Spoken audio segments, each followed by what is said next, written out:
Ask your 5 friends that are in sales at 5 different companies. They all feel like it's more competitive. They all feel like it's harder to differentiate. And what that means is the sales process, the go-to-market motion matters a ton. You're seeing people differentiate on the sales process, on how they do support, on pricing, on their partner model. Like, you have to differentiate on other things. I think we're gonna see the type of reps that do well shift quite a bit as well. Like, they're gonna look more like ex-consultants or industry experts, right? Which has been popular in very enterprise heavy roles. They grab people from the industry all the time. I think we're gonna start seeing more and more of that. It's not just gonna be the hungriest rep that can make the most phone calls, right? It's gonna be like someone that could say, wow, I've actually talked to 10 other businesses that look like this. Here's the one thing you care about. And they're really, really good at delivering value in the 30, 45-minute call. And because they have a bunch of tech enabling what they can do, they can work 15, 18 opportunities at a time instead of 8 to 10. So now, like, over time, you're gonna have less reps with higher quotas, and only the best skills ones are gonna do well. I think overall it'll be less salespeople.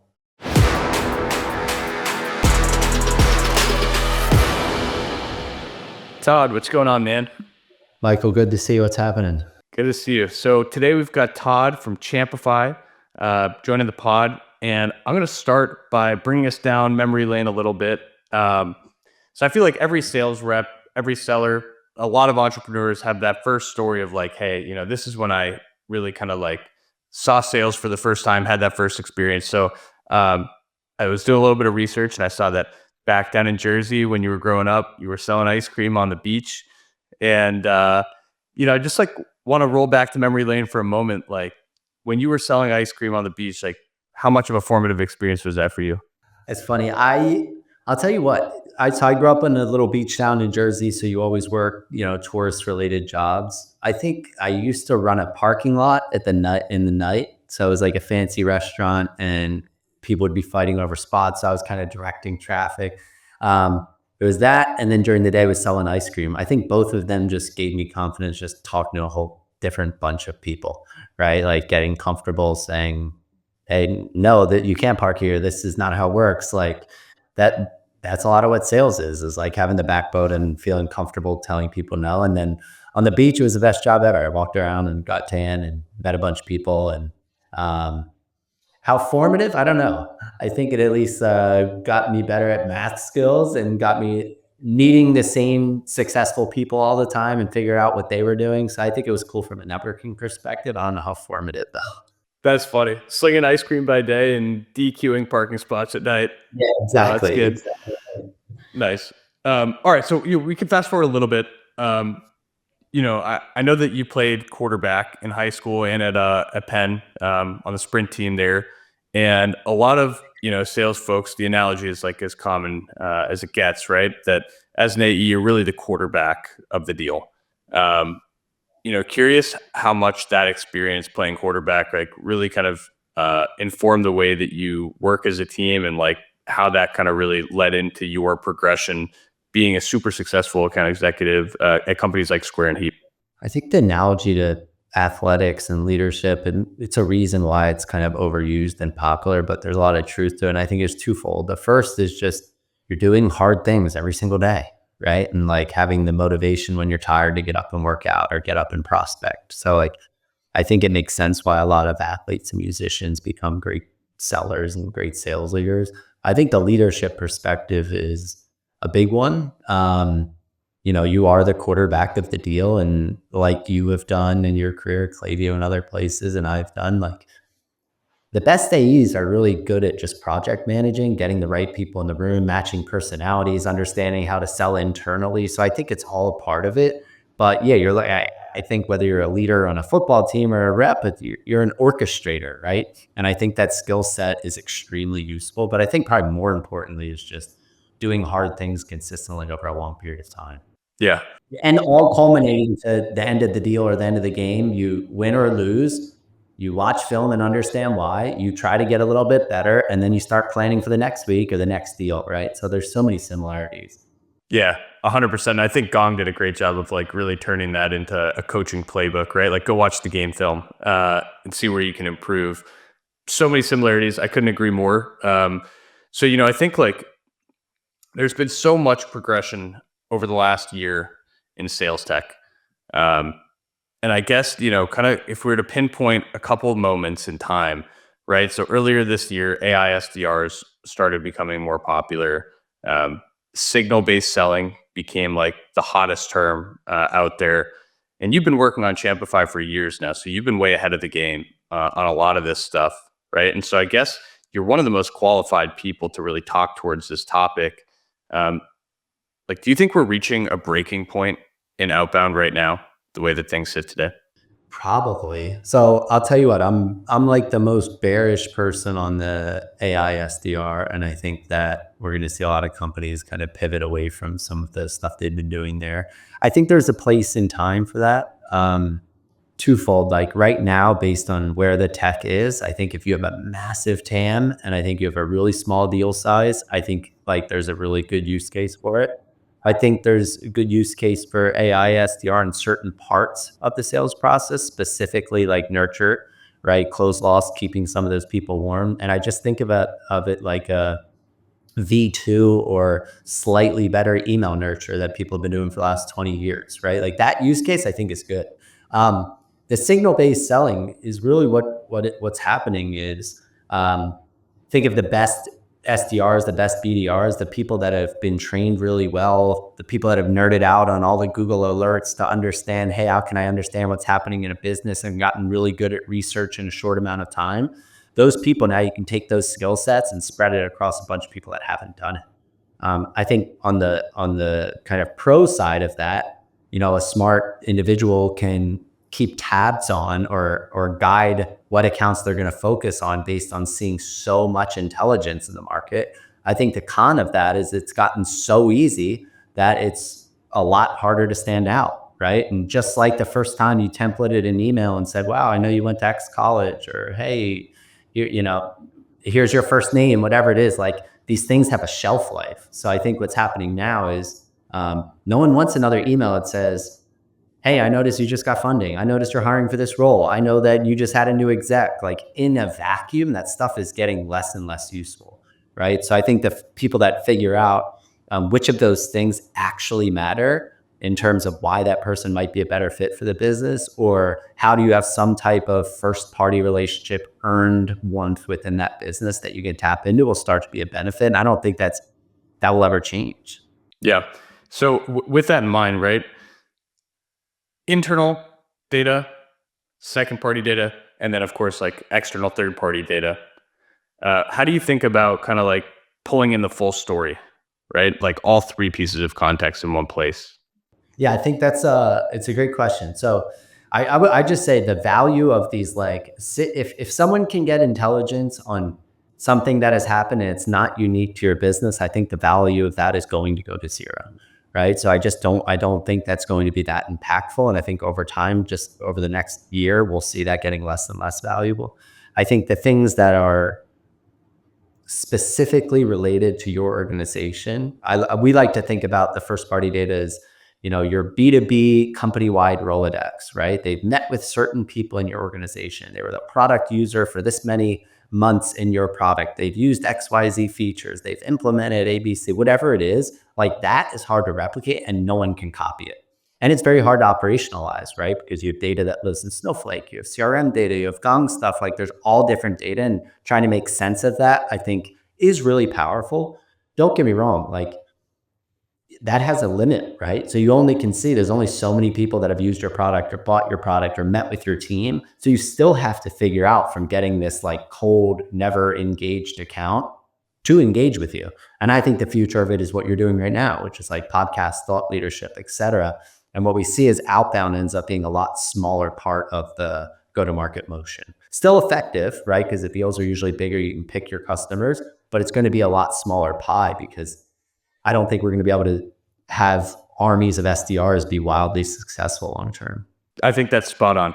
And I think we think about that very similarly, right? The most unique data is the data that you own, right? It's internal company data, it's product usage, it's folks that have used your product and are champions of it that might be moving to other organizations, right? Like that's the most impactful data. I guess the third party data, I push back a little bit on this, is like within the context of your unique organization, those external signals can be pretty valuable on their own in a silo, right? Like, yeah, I agree. They're not very valuable. It's very commoditized. But if you can marry those two together in a compelling way, like I think there's maybe a lot of value to extract there. Yeah, I think marrying the two together, or also what does that third party piece of intelligence actually mean as it relates to your specific company, right? Like you have to have something unique that ties it to you on why, hey, this account is actually probably um, willing to engage based on XYZ things happening. But yeah, the more generic is the enemy, in my opinion, right? And it's like it has to relate to something specifically your solution solves. Yeah, yeah. So to dig a little bit deeper into the comment that you made like a moment ago, right? Teams are getting a bit leaner, right? You're not going to have these massive armies of BDRs just going out and peppering every single account that's within the CRM. Um, how much time do you think is going to be spent going through internal data in 2025? We'll call it like mid-market enterprise compared to going out and trying to find net new opportunities. Like, do you think nurture is the new outbound?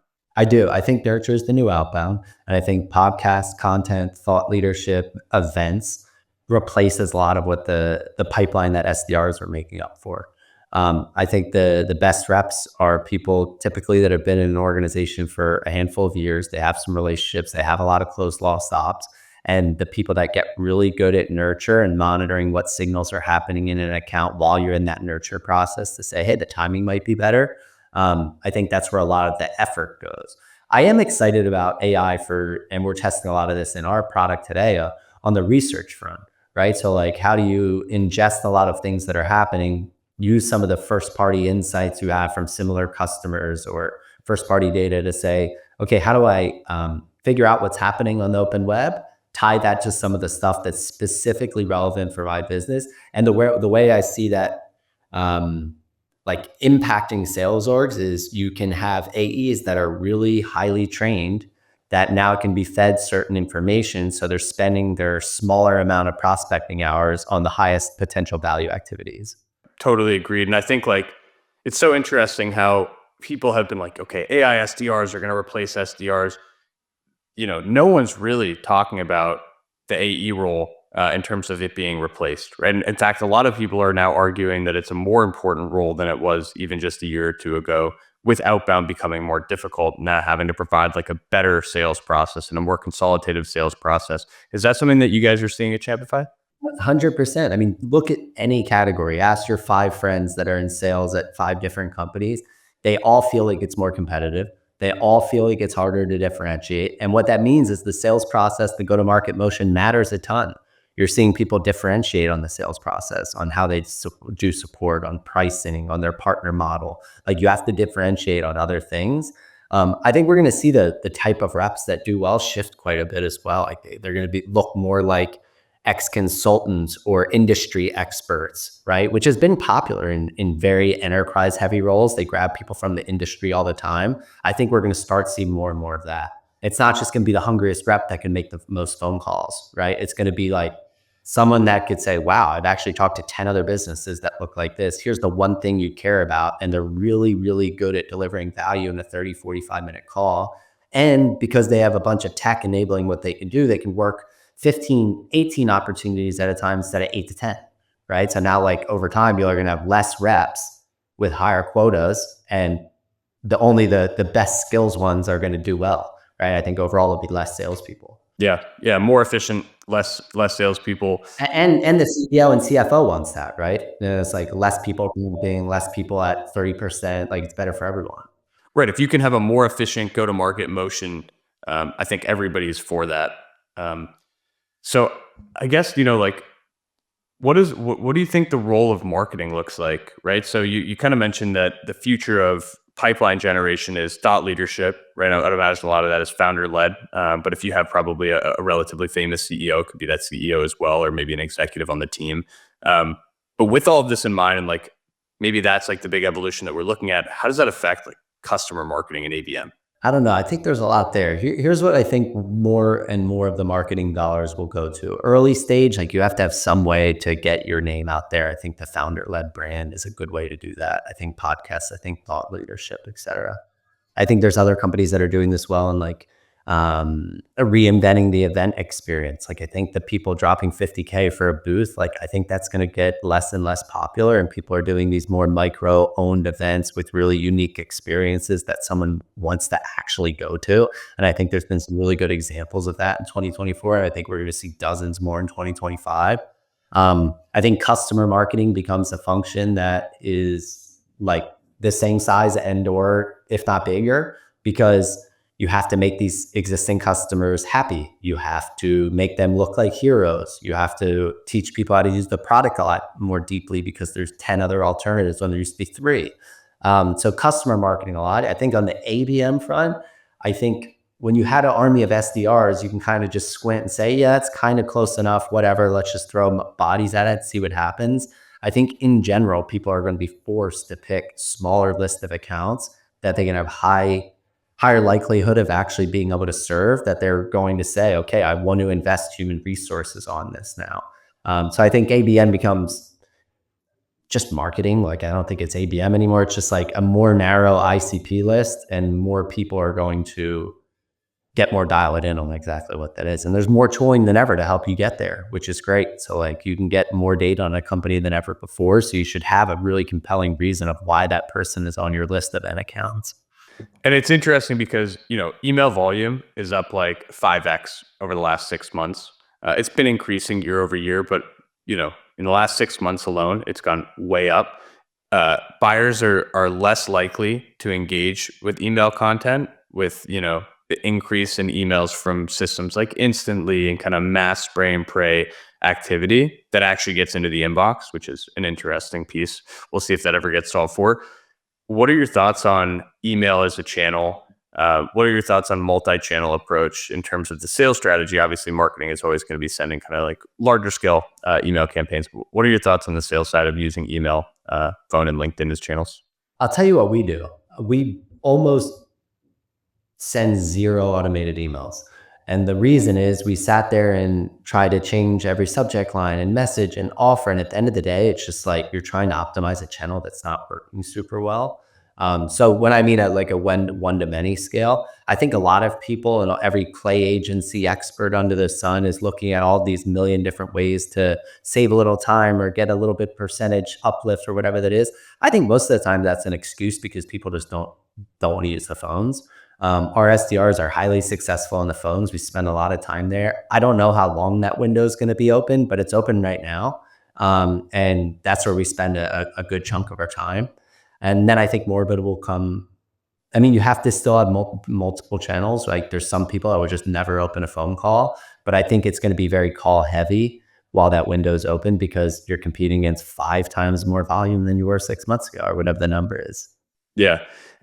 And it's interesting because like proof of human has become so important in the outbound sales process, right? Like it used to be 2 years ago, oh, I researched this person and I figured out that they went to this school, or I figured out that they used to have this job experience. And that was enough to show that you did your research and that you spent time.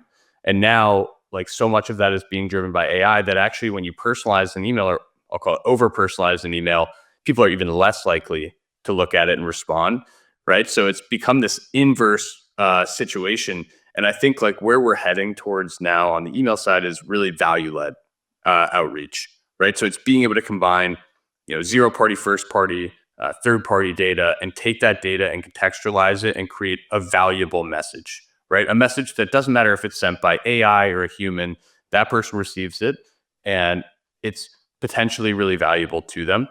If we're not able to get to that point with AI, then I think, email as a channel is going to become pretty difficult for folks.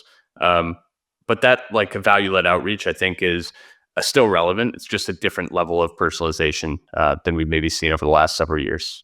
Yeah, it's interesting. Like I think ever since outreach and sales loft got big, you're trying to show like, hey, this isn't in a cadence or sequence or whatever. And now it's like, hey, I'm trying to show that I'm not AI. And I think people have just become numb to the fact that like, I don't care if you can look up what bar my university like was popular. Like people don't care. And at the end of the day, I believe is your job is to make sure that people you're targeting have heard of you in some way, shape, or form via channels like this.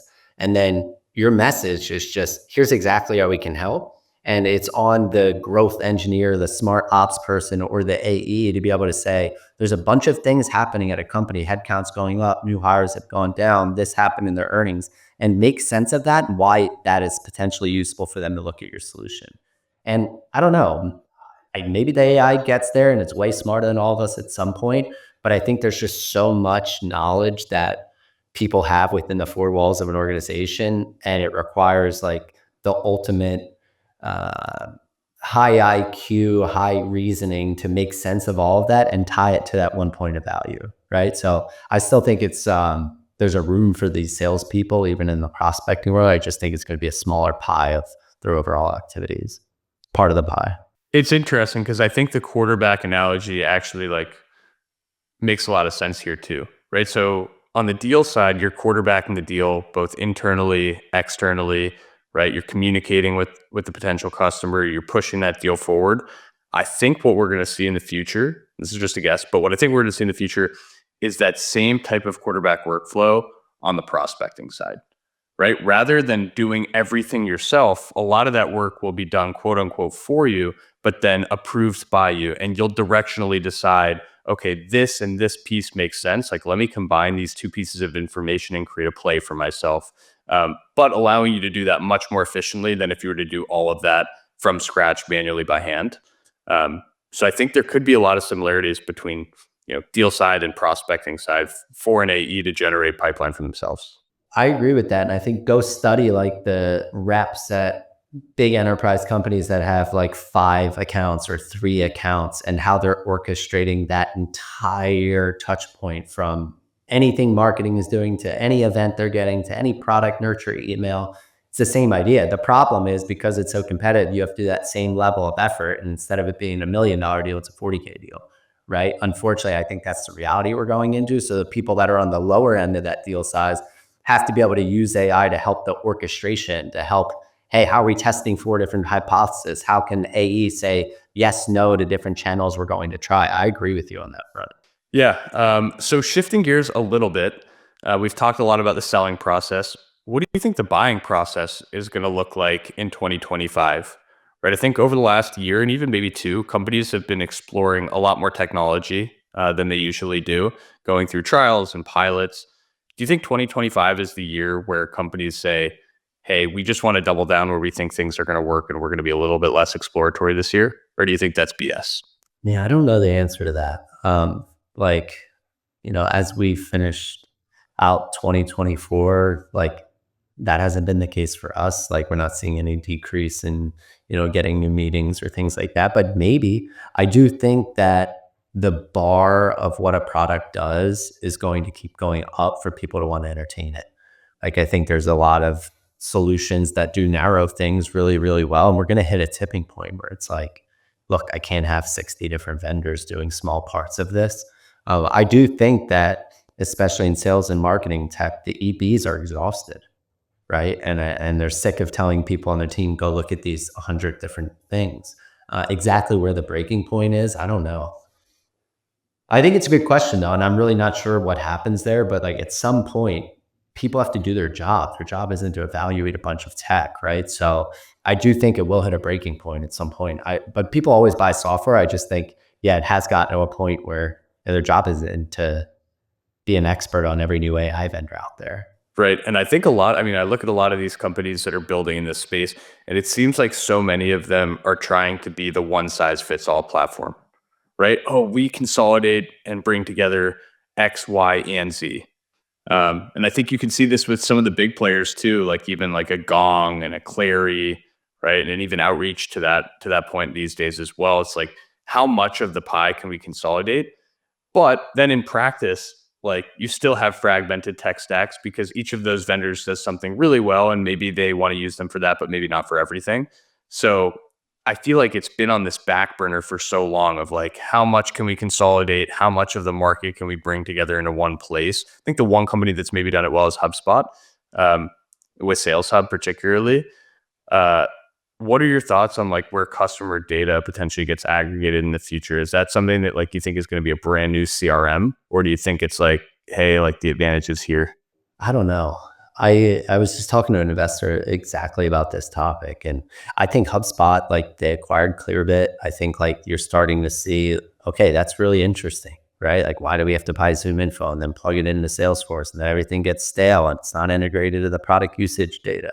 I think there's like 10 new AI first CRMs, but honestly, I'd bet on HubSpot or Solid them in SMB, and I think Salesforce is way more resilient than people give it credit for. So I don't know. I don't see this world where it's like a, some you need a B2B specific customer data CRM. I don't really think so. I think HubSpot is showing and moving in the right direction, and they'll continue to execute. But I think it's going to be hard in CRM space. Like there's two gorillas there doing really, really well. Yeah, I'm on the same page. And I think like data is really like the fuel that drives AI.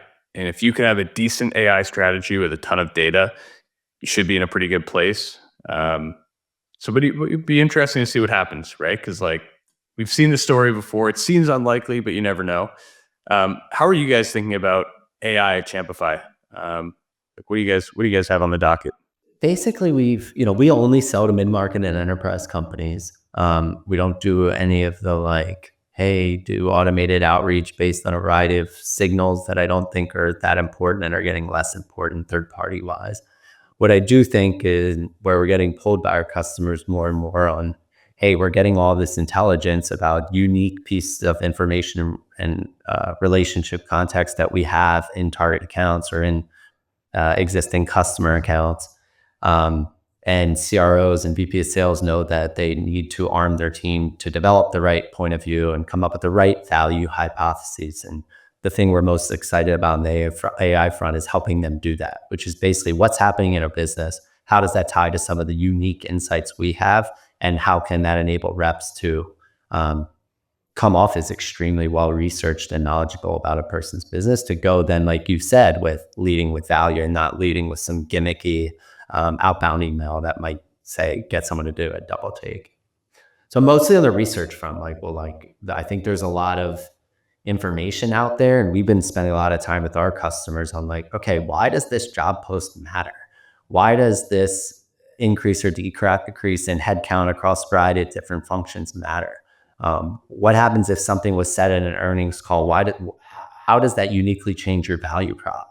And I think we have a really interesting opportunity to apply AI to kind of where our core product is. Yeah, very cool. So basically building like value hypothesis for businesses. Yeah, just a lot around the research. Like you think about it, look at all the reps, that are on 250, 300K OTEs and spend like 20% of their time doing $10 an hour research that AI is better than, right? So I just think that's a big opportunity, and that sits in the same theme of likely less reps doing more valuable work because they can be guided by these agents in tech. Couldn't agree more. So much opportunity with the research side, especially custom research, right? Like when you think about a rep's day and being able to sit behind the rep, and this is so much of what we do at First Touch, right? Like we sit with the rep. We have almost 2,000 reps that are using the platform now, and we get to see like what type of information do they want to pull in and what type of research do they want to do and how long does it take them to do that. And so you start to build an engine around like, how can you build a research agent that can go out and bring that data to you instead of you having to bring that data to us? And so it's been pretty interesting. I will say, shockingly, the process for a lot of these reps, even at companies that you would think are very similar, are so different, right? Like even rep to rep at the same company. 100%. A lot of the reps don't even know what they want. A lot of the reps don't even know what they want, right? They're like, oh, here's why. Why does that matter? And like, you'll hear two different answers in the same four walls of a company. So yeah, there's a lot of nuance. So I used to work at Heap. I was there from like 0 to 40 million. And we used to say like, man, it's really hard to figure out what makes someone a great potential fit. So we thought we had to hire like these really high IQ reps and they'd have to get all trained and take a long time. And what I realized is that problem exists in most companies, right? Of like, what is it and why do you have to work at a company for a long time to understand who's really a good fit? And, every time a new rep comes and asks the same dumb questions that don't appear dumb, but you had to live through all of those answers. I think it's really hard to make sense of, who's a good fit or why are they a potentially good fit based on what's happening. And I think that's like the most compelling use case for a lot of this sales stuff in AI. Yeah. How much value do you put on creativity, right? There's so much data these days. I would agree with you. The research will be increasingly brought to the rep instead of the rep having to go out and get it. So like where on the value continuum is creativity for you for a sales rep? I don't look at it as like when I hear creativity, it's like, oh, what is the unique channel? What is the unique thing I'm going to say? I think I think it's high, but I think it's more like business IQ and really understanding, okay, all of these things are happening in a business, but therefore this is what really matters. I think the way that you present, the way that you sell, the way that you get in person, the way that you're creative to group people together and match similar profiles, that type of creativity, I think it's going to matter more and more. And I think the best reps already do that today. Right. But yeah, so I do think it will matter, but I think it's more like business sense, business IQ than kind of creativity below it. Yeah. The business acumen piece is big. It's something that I think is a big differentiator, especially early in people's career, right? If you can demonstrate like really strong business acumen, actually understand the people that you're selling to and put yourself in in their shoes makes a huge difference. Um, with like a decrease of potential BDRs in the market, right? Like for example, if things get more efficient, where do you think AEs come from? So you mentioned consulting firms. Like, what do you think about customer success moving into AE roles in the future? Consultants, I think industry makes sense. I think like coming from a previous user of the product and then say, hey, I'll sell that. Like I used to be a sales engineer. Some of the best sales engineers were the power users. Then they bring them over. I think that will still happen. Um, I think we're still going to have an SDR org. I just think it's going to be significantly smaller. I think we'll see some people come from marketing, the more like growth oriented type of marketers. I think some of them be reps. Success, maybe. I think most people get into success because they don't want to have a lot of those commercial conversations, or they don't have that same kind of desire to chase in a lot of ways. So I'm probably less bullish on that one. But sales engineers, some marketing, consultant, industry, I think that they're all places people come from. I think a lot of ex-founders that have like tried their hand at starting a company and were selling their whole way end up becoming really good AEs. And there's still just a lot of BDRs that are out there. And even if that organization isn't growing as quickly, I think what we'll see is there's probably less AE roles available, and we'll see, the best BDRs have to funnel their way into that. And I think there's a lot of good reps coming out of the last couple of years because it hasn't been easy to sell. Yeah, I think it's a great point. Like doing hard things, right, makes for great reps. Um, that's how I got into sales at Klaviyo. I was started a hard seltzer company when I was in college. I ran that for like 4 years. Didn't end up working out, but got a lot of like really good and hard sales experience there, which I think really teed things up to tap into tech sales. So as like the number of AEs decrease, I think that's probably a really good takeaway that you just mentioned, right? Which is like go out and do hard things, prove that you can do hard things, and that's might be one of the better ways to tap into tech sales in the future if there isn't like the straightforward BDR path as available. I think recruiters too. That's another area. Like people have done good recruiting and have focused on specific verticals and then going and selling there. It's very similar. Yeah. So I guess in recruiting, right? Have you thought about how Champify could be applied in recruiting, or technology like that could be applied in recruiting? Yeah, we definitely have. And we have some companies that like are recruiting organizations that use our product primarily of like, hey, we do some type of staffing. There's people who bring us on and then use our service to build offerings. Um, I don't see us focusing much on like talent solutions anytime soon. I think there's other things we're more excited about than that. But like it's definitely applicable. I think like if we fast forward 5, 6, 8 years, like sure, maybe there's something there, but there's so much we're focused on just for this like sales VP of marketing persona that I don't really want to get away from it for a while. Yeah, you want to go deep. That makes sense. Okay. Well, I'll ask you a hot button question. What's something that you fundamentally believe right now that you think most people in the space would disagree with? I don't even know if it's hot anymore, but I'm the biggest bear on all this AI SDR stuff.